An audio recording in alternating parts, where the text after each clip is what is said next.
तो मैं समझेंगे निम्स के बारे में। नेशनल इन्वेस्टमेंट मैन्युफैक्चरिंग जोन्स, ये स्टेटस कौन देता है, कौन सी मिनिस्ट्री और नोडल एजेंसी के अंदर ही आती हैं।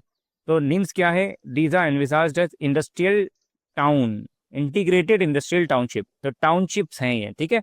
इंटीग्रेटेड टाउनशिप्स क्या करती हैं यहाँ पे? यहाँ पे होता है state of art infrastructure, land use on the basis of zoning, clean and energy efficient technology, necessary social infrastructure, skill development facilities etcetera. तो इन कैटेगरीज के बेसिस पे ये इंडस्ट्रियल टाउनशिप्स बनाई जाती है और इन सबको इंटीग्रेट किया जाता है under national investment manufacturing zones, ठीक है। जोन्स बनाए जाते हैं। इन जोन्स के अंदर at least 30% of the total land area proposed for these NIMS will be utilize for location of manufacturing units. तो मैन्युफैक्चरिंग यूनिट्स के लिए ही पर्टिकुलरली ये लैंड दिया जाएगा। फिर है on the receipt of final approval, NIMS will be declared as NIMS will be declared by state government under industrial township, ठीक है। इंडस्ट्रियल टाउनशिप के तौर पे स्टेट गवर्नमेंट इसको डिक्लेयर करेगी under article 243Q1C of the constitution. तो इनका constitutional lineage भी है, ध्यान रखना। इंडस्ट्रियल टाउनशिप्स का कॉन्स्टिट्यूशनल लीनिएज भी है किसके अंदर?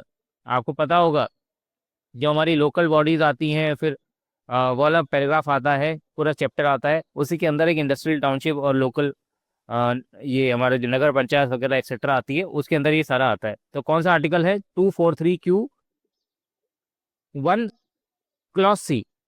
इसके बाद आता है central government provides external physical infrastructure linkage to NIMS. तो हम बात कर रहे हैं कि इंटीग्रेटेड है, तो डिफरेंट डिफरेंट स्टेट्स में लाई करेगा, तो इंटीग्रेशन कौन करेगा?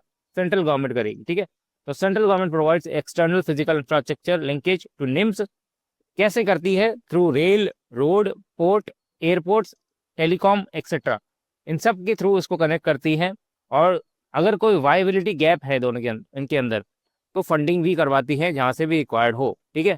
इन अलग अलग इंडस्ट्रियल टाउनशिप्स को जो स्टेट गवर्नमेंट डिक्लेयर करती है अंडर निम्स, इन सबको इंटीग्रेट कौन करता है? Central government. और वहाँ पे जो भी फैसिलिटी रिक्वायर होती है वो प्रोवाइड करते हैं।